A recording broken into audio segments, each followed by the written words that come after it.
Batman and Robin. Holy hole in a donut! Or maybe a bit more like Bert and Ernie. Hey, Bert. This is Luke and Lewis on Triple M Modern Digital. That's right, it's Luke and Lewis on Triple M Modern Digital. It's Tuesday and we have a show for you. Every day we reconsider behind the scenes. Should Lewis keep doing the intros? And somehow, It gets better every time. Can I try it tomorrow and see how I do? Mate, there's no way you'll be able to. I'll let you do. I'll let you do tomorrow. Yeah. But then I already know you're going to get fired for it. I'm probably going to get so nervous. Fired for it. That's a big call. Well, just because the comparison of the intros, like yours will seem bad. Like yours will be average, but mine have been so good for so long that you'll debatable. come in. Look, babe, the point is we've got a great show planned for everyone today. We actually have a guest lined up on the show today. Yes. We've been trying to get in contact with an expert in the eating field. Yes. Because we're doing a food old challenge. Chubster over here wasn't enough. So. No. Believe it or not, me and food challenges do go way back on this show, but usually they're forced upon and are designed to make me vomit. This one is for honour and glory of being a Savoy boy. Yes, so we're going to be speaking to the number one professional eater in the country, number 9 in the world, Mr. HulkSmashFood. And also, we're going to be bringing back Lewis's AirBNB reviews today and a lot more because also the Kylie Jenner thing. Yes, the Kylie Jenner had a baby, and we care about it. Oh, no, we don't. That was we hard are to going to say. talk about it on Luke and Lewis.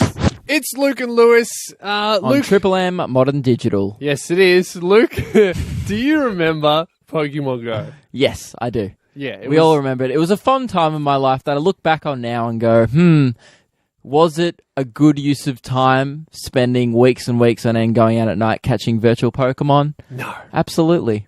Don't regret it for a second. I caught a lot. You did? Yeah. I didn't catch that many. Just because... I got weirdly into it. Yeah? Yeah. You tried to catch them all? Yeah. Yeah, I think everybody did it. For a while there, the entire world just got absolutely enthused with Pokemon Go way too much. But then one day, for many reasons, everyone just stopped. Pretty much on the same day. Yeah. They just stopped playing, lost interest, the app downloads just plummeted, and then no one ever spoke of Pokemon Go ever again. There was a few problems with it. It was glitching, it was doing other kind of things, but the main problem was it was adults around the world going, hang on, I don't need to catch Pokemon, I have other things to do. I don't need to look after Pokemon, I gotta look after my kids. Yeah, so that was the main issue with the app. Yeah. Not really the app itself, it was more just other things came up. Yeah, and I got obsessed with Pokemon Go. I signed up to their mailing list and all this. I kept the app way past due, but then one day I deleted it, and ever since then,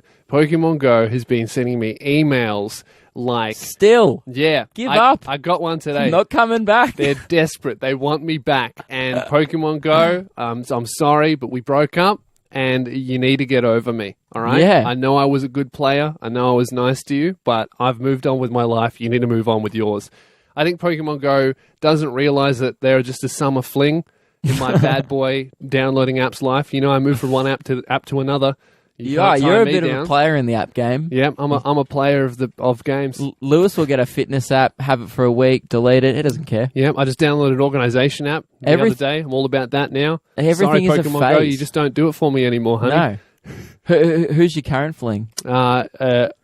Omni organisation app. Love it. I'm feeling very organised, ticking things off my list. That's right, you were actually telling me about this yesterday and I still didn't care then. Don't know why I asked now. I've essentially moved from the ultimate distractor, Pokemon Go, to someone who treats me right and keeps and uplifts me rather than just makes me focus on leisure. So what's Pokemon Go's tactics to get you back? Do you have the email? Look, it's basically it's like a desperate ex-girlfriend. They're like, I've changed. I've got more Pokemon. My servers are better. I've got more features. Like they're telling me that your weather now affects the Pokemon you see. Yeah. Like, okay, cool, that's great. So now I have to play it in the rain if I want to catch a Pokemon.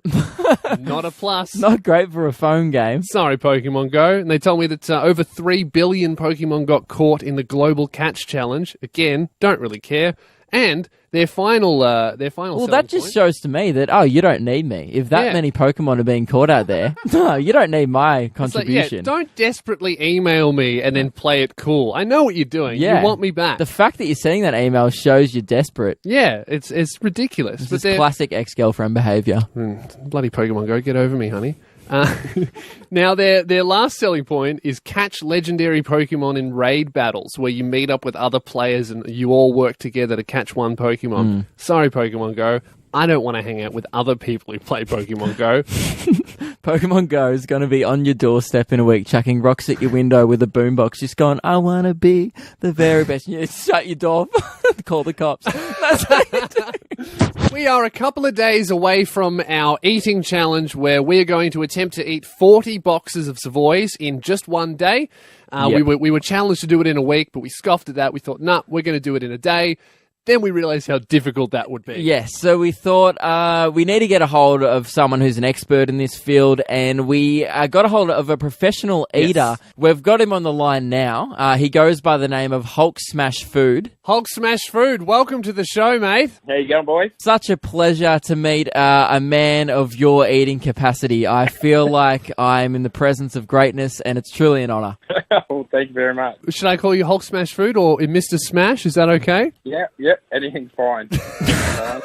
Anything that regards him as being the Hulk, I'm sure, is a compliment. Exactly. So you're a professional eater. I'm looking at your Instagram, and you claim to be the #1 Australian professional eater and the #9 in the world. Yep. How is that title decided?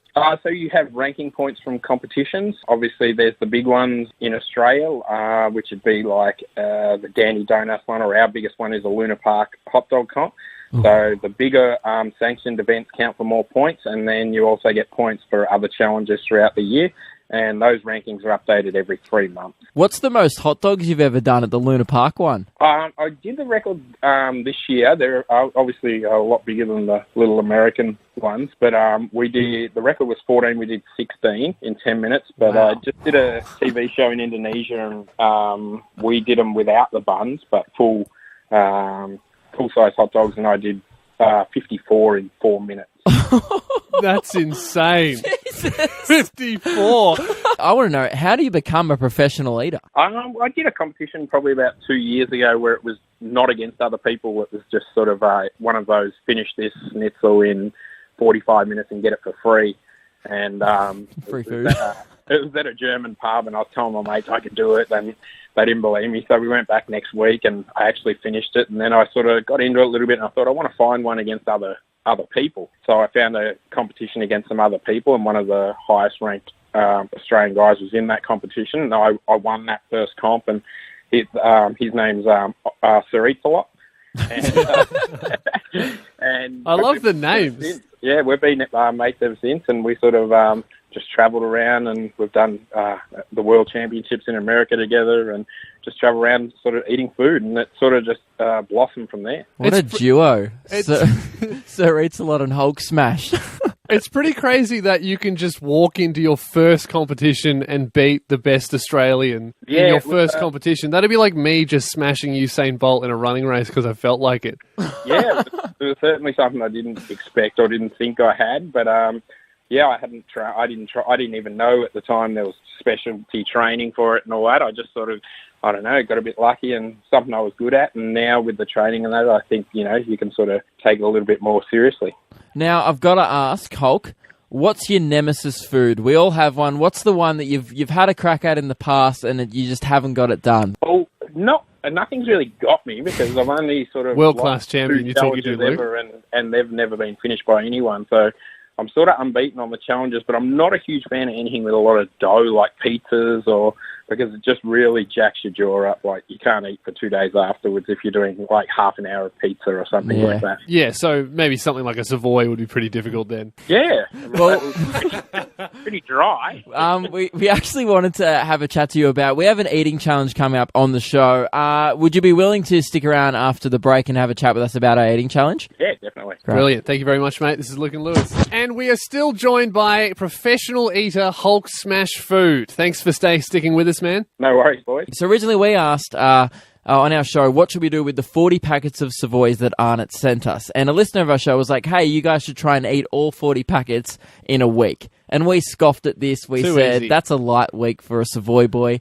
So we thought, let's do it all in a day. And then we kind of did some more background research and realised that perhaps this Sounds very hard. That's 1,000 biscuits each. Yeah. So we did some research, we looked at nutritional information, and we figured we might need some backup. So that's where you come in, mate. Do you reckon you could give us like an hour's worth of your time to help us to smash as many bickies as you can? I'd definitely be up for coming in and helping you get through a few of those boys. Have you ever done biscuits before? I've done a 1.5 kilo cookie and 2 litres of milk challenge, and that was ruthless. We got the right man for the job, ladies and gentlemen. It's incredible. Again, but I'm happy to help you boys out, and I'll have a crack, but I've definitely never done Savoy. Well, Right. the plan was we were just going to evenly distribute them 13 boxes each, but I mean, we were actually going to get another Savoy boy in, just a listener of the show, in to help us on the day. I mean, how many, if you gave us an hour of your time, like what kind of dint in that 39 boxes do you reckon you could make in an hour? I don't know. What's the weight on a box? 200 grams, 220 grams, I think. Something like that. 8 grams. Hopefully get through probably 15 boxes. What? 15 boxes? I wasn't even going to try and do that in a day. 15? I'll give it my best shot. Well, maybe we just don't even need anyone else. Yeah, I don't think we need another Savoy boy. I think. Wait, so you're going to come in and in an hour, you're going to wipe out half of our boxes? Do you want us to add boxes for you? I'm guessing they're going to be pretty dry, so I might hit a wall somewhere through there, but Well, I'll definitely give it my best for you. We did have a solution because obviously the dry mouth and the dryness of the salt and the Savoys was our biggest problem heading into this challenge, which is we were thinking we were going to combine a bit of dip. And we were going to do a lucky dip, which is where we get all three of us put in our preferred dip into a hat, and then we pick it out, and just you might get someone else's dip, but that's just the game. That's just good radio. So, Yeah. Sounds like a plan. So what's your preferred dip? What would you like with the Savoy?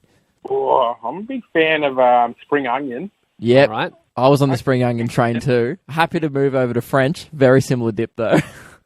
I am, just to make the challenge a little bit more exciting, I'm going to find the spiciest dip I can find. All right, and I'll go with that'll be guac.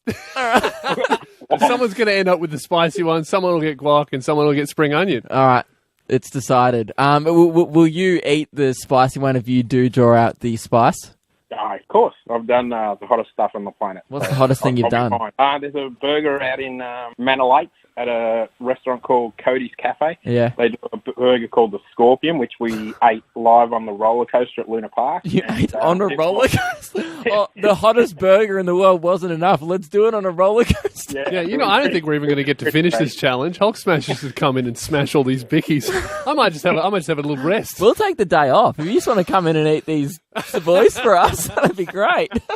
And one last question before you go, mate. Do you prefer Jats or Savoys? Oh, Savoy. Savoy boy. He's a Savoy boy. had to Absolutely. All righty. Well, thank you very much, mate. We will see you on the challenge day. Friday. And I guess you'll take Friday. out half of our bickies. All right, we'll see you then. Brilliant, mate. Can't wait. Let's do it. Thanks so much for joining us. This is See you, Luke and boys. Lewis. It's Luke and Lewis. Luke, On Triple M Modern Digital. Keep We've been forgetting to say told that. to brand the station more, and Guys. you're letting the team down. guys, we're on Triple M Modern Digital. Yeah. I keep saying it. You're not listening. No one's heard me say that. Triple M Modern Digital.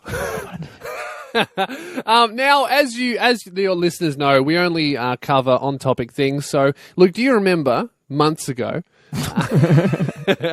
when PepsiCo released a horrendous Pepsi ad featuring Kendall Jenner, where that got canned worldwide by everyone online? Very controversial, but do remind me. Yeah, it was a very out-of-touch ad. Essentially, they showed a giant multicultural protest. They managed to create a protest without showing what the protest was about.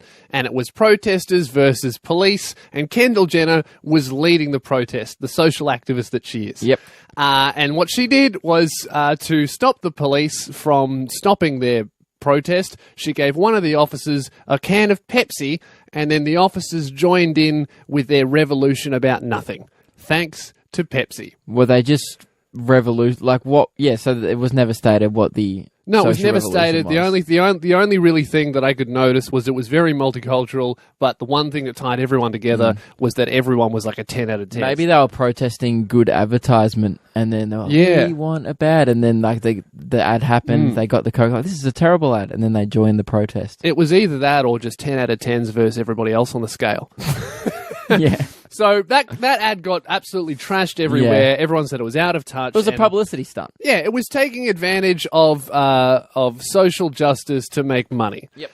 So PepsiCo, you would think they would have learnt their lesson. What have they done? And been like, oh, we can't make money out of, feminism and things like that. Well, they've had another crack, Luke. Yep. They've decided to exploit feminism for money by making lady-friendly Doritos. Were Doritos particularly masculine? I don't know. Apparently, not a very masculine corn chip. Well, I didn't know that Doritos were lady unfriendly. I didn't know they were gendered, firstly. Yeah, I didn't think a savory chip could be also a sexist that hated women.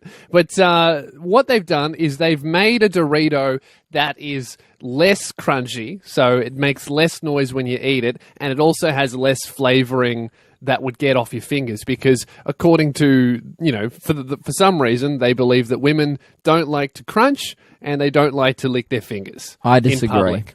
Yeah? I know a few girls who love a crunch. Yeah. My girlfriend, Emily included, does not hold back on the crunch department, trust me. Right. Everyone enjoys a lick of the finger. I mean, well, not everyone enjoys it. It's just, if you've got flavouring on your finger, you're not going off the couch to wash your hands. You've got a cleaner on your face. Yeah. So you lick that up. Well, don't waste a bit. I think really that the stuff on your fingers only really happens if you're like eating a whole bag by yourself. Yeah. Like you don't get a build up at a dinner party. So if you're getting a build up, you're just eating way too many Doritos. Move away from the snack table, okay, and go talk to people.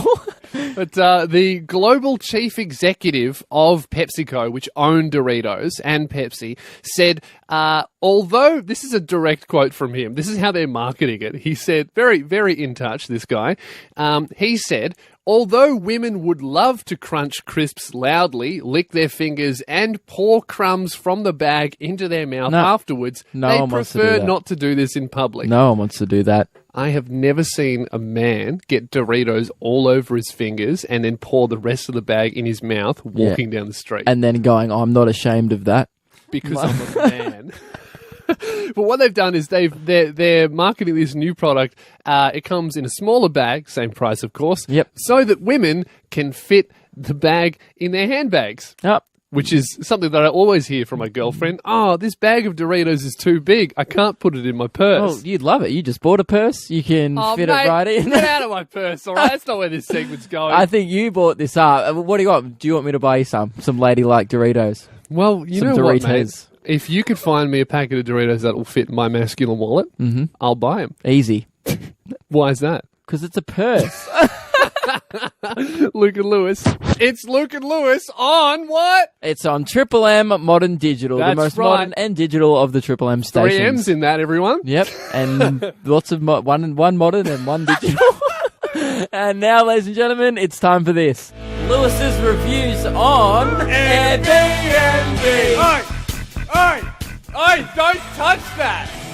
That is right. Lewis's reviews on AirBNB. Second time we've done this segment. Last week we kicked it off because I realized that Lewis was getting very bad reviews, really negative stuff written about him on AirBNB. Bad. Not that, Mark. Pretty horrendous. Yeah, pretty bad. Last week we had one that was Lewis left a plant in the fridge. We would definitely not recommend him. Which I don't know why he would leave a bad review for that. I mean, that was funny as. He just decorated his fridge. But I thought we'd kick it off. So how this segment works is I've actually, before the show, gotten people to read out some of these reviews word for word. These are actual reviews that have been left on Lewis's AirBNB account. Yep. I got people to record some of them. And really, you just we'll listen to it together, and I want you to justify why they felt compelled to write this about you after your stay. Make this segment harder, please. Okay. We've got the first one coming up, and hit play, Mike. I was hoping to be able to give a 5-star review, however, unfortunately not due to cleanliness and damage. The apartment was a mess and it took me much longer than normal to get back to an acceptable level. My sofa has a mark embedded into it from something hot and it's permanently marked it. The mark is also quite large. It's very disappointing as I was very welcoming with the champagne and goodies I left them. Not worth having them to stay as it costs more to fix the sofa than I made. Quite literally. Okay, this is what happened in that. You lost them profit. Mm-hmm. They left you champagne and cookies, and then and in return you ruined their sofa with a stain. Luke, let me start off with, didn't ask for champagne. I don't drink. Didn't ask for cookies. Didn't even find them in the Airbnb. So that shouldn't factor in at all. Just because you were nice to me doesn't make me meaner if I ruin your couch. All right. Okay. So that's scratch that one. How did you ruin their couch? This woman was insane. Okay. Ruined the couch by sitting in it. Well, I sat on it, but I also placed a pizza box next to me on the couch. Mm-hmm. Could have used the coffee table, but, I want my pizza to be nice and comfy. So it was actually a grease stain from the pizza. A hot grease stain, thank you very much. That's why it was so expensive to fix. All right. This woman was actually very pedantic. I remember this was about halfway through one of my stand-up tours, and I was getting quite a few bad reviews in a row. Yeah. This woman accepted my reservation. You're on a hot streak. Yeah, I was on a hot streak. As we call it in the game. Yep, this woman was accepted my booking without reading them, obviously, and then 2 days into my stay, she came over to the house and just went through every room while we were there and just looking at everything and freaking out because we had moved quite a few things. She inspected it while you were there? Yeah, That's not part of the deal. I think what happened was she accepted my reservation and then 2 days in, she was like, have a look at this guy's reviews. Oh, no, I need to go to the house. Abort. All right, the second review, Mike. We definitely would not recommend Lewis to any other Airbnb hosts. That's it. That's a very short one. Do you remember that one? Look, I'm going to take a guess that it was probably the one where I smashed the pot. What? All right, so this one was in Tasmania, I believe. They give you a key to the house so you can let yourself in. Yep. So I landed really late at night.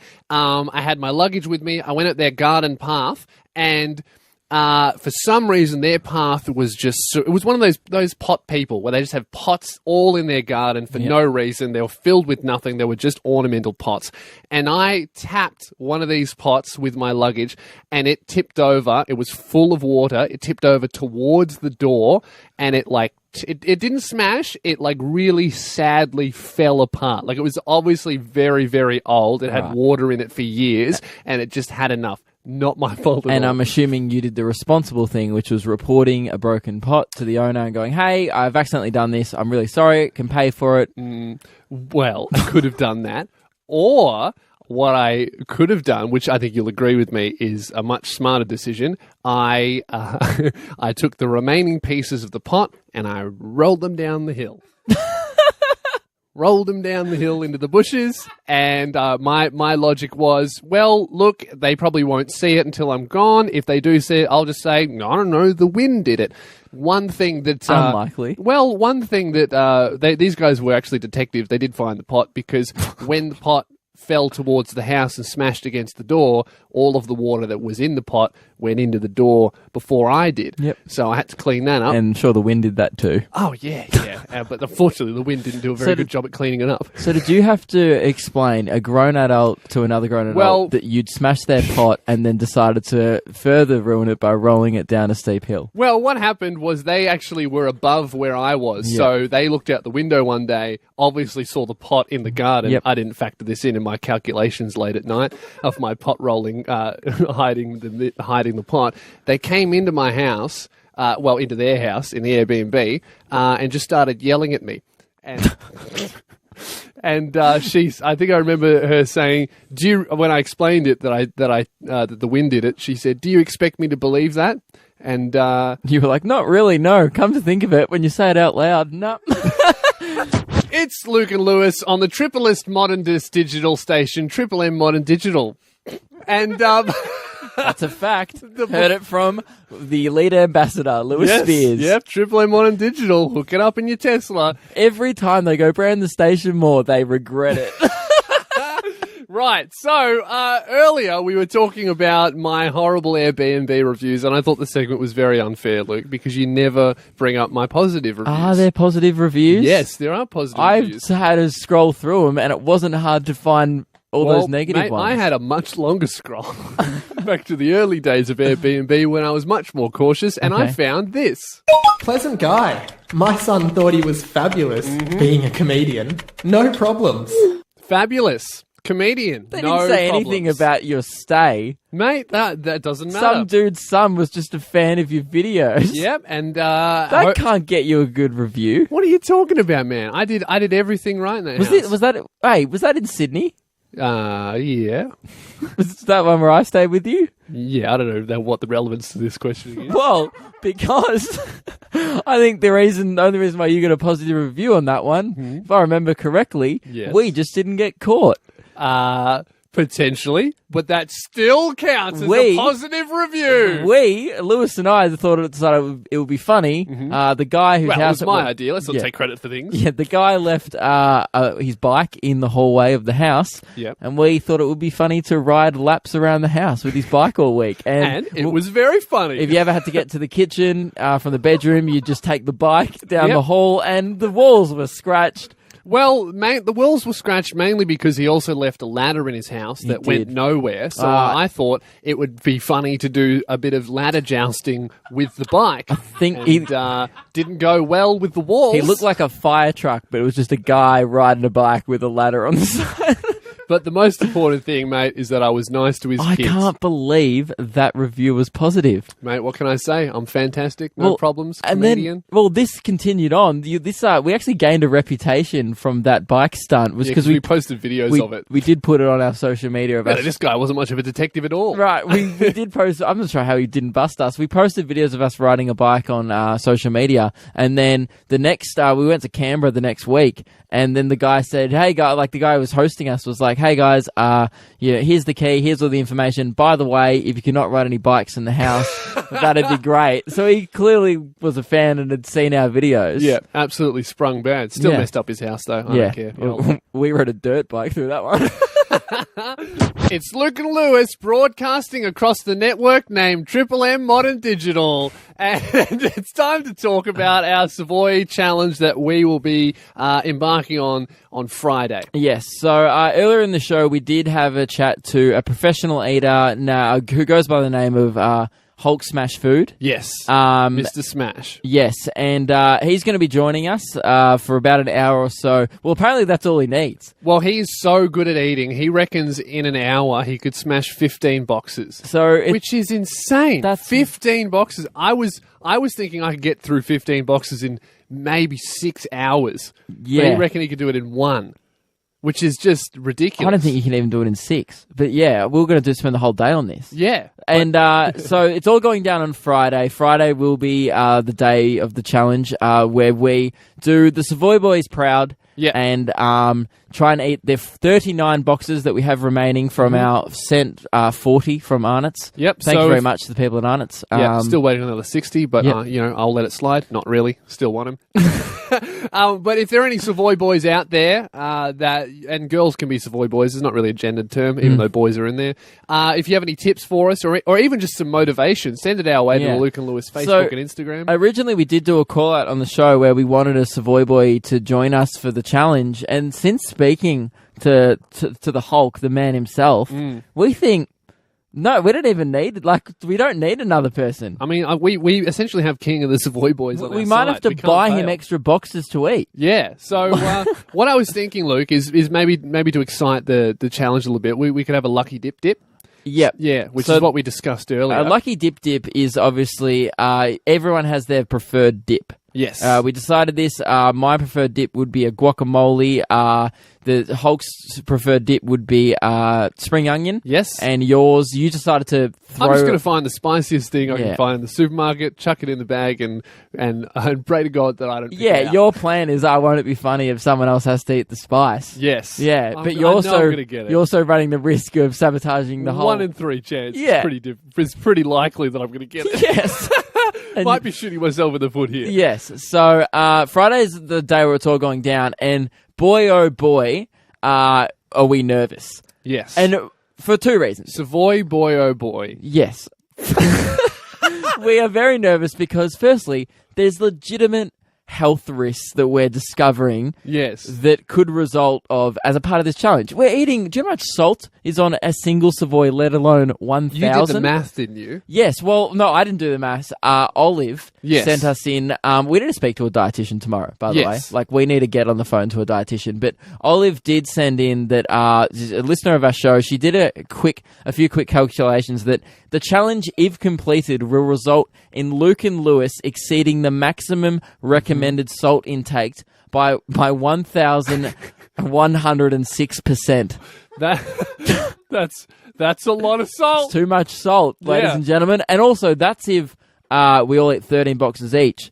And I mean, well, that was the recommended salt intake if there was 3 of us. Now there's actually 2 of us and 1 professional eater. Yeah. Okay. Well, and also she's done some maths to help us out on the day so we keep up a good pace. Yep. The 3 people over a 14-hour period will each need to eat 51.5 Savoys per hour. That's a Savoy every 70 seconds for 14 hours. So we want to keep that pretty achievable. 1 Savoy every minute and a bit, right? I think. What's your strategy going into for 14 hours? My strategy is don't eat. Well, we actually got some food tips after the Hulk hang up. We'll play them on the show tomorrow. Yeah. He gave us some tips. One was essentially just fast. Yeah. My tip is I think lots of water the night before, and then I'm probably not going to eat dinner. Yeah. Are we really hungry though? I'm gonna double fast. So I'm gonna fast, as in not eat, and then the next day I'm gonna eat fast. That's a good plan. Yeah, I think so. All right, we're ready for Friday. Tomorrow we'll try and get a hold of a dietitian. We need to speak about the health risks. There's lots of people behind the scenes here at the radio who are a little concerned about this one. Well, I don't know why. We're professional Savoy boys. We've been doing this for years. We are the Savoy boys. Yeah, so calm down, guys. We're going to smash this. This is a casual Friday. Oh, easy. We usually just don't talk about it on our radio show. You know what? We're going to impress the professional eater. I guarantee it. I think you'll laugh at us. It's been guaranteed. We'll be on box 4 and we'll be vomiting. I take back my guarantee. It's Luke and Lewis on Triple M Modern Digital. That's right, branding, and it's the end of the show. You're welcome, executives at Triple M Modern Digital. We branded the heck out of it today. That is it. That's all we have time for. Very exciting show. We got a professional eater on board. Yes. The Savoy Challenge, and turns out he was a Savoy boy, and that's the only person I want him by my side in the trenches on Friday. Don't want a professional Jats rat. They wouldn't be able to handle the goodness of Savoys. No, he wouldn't know what to do with such a premium biscuit. But well, not as premium as Clicks, but pretty premium. Well, Clicks is for the weekend. Slightly more premium than Jats.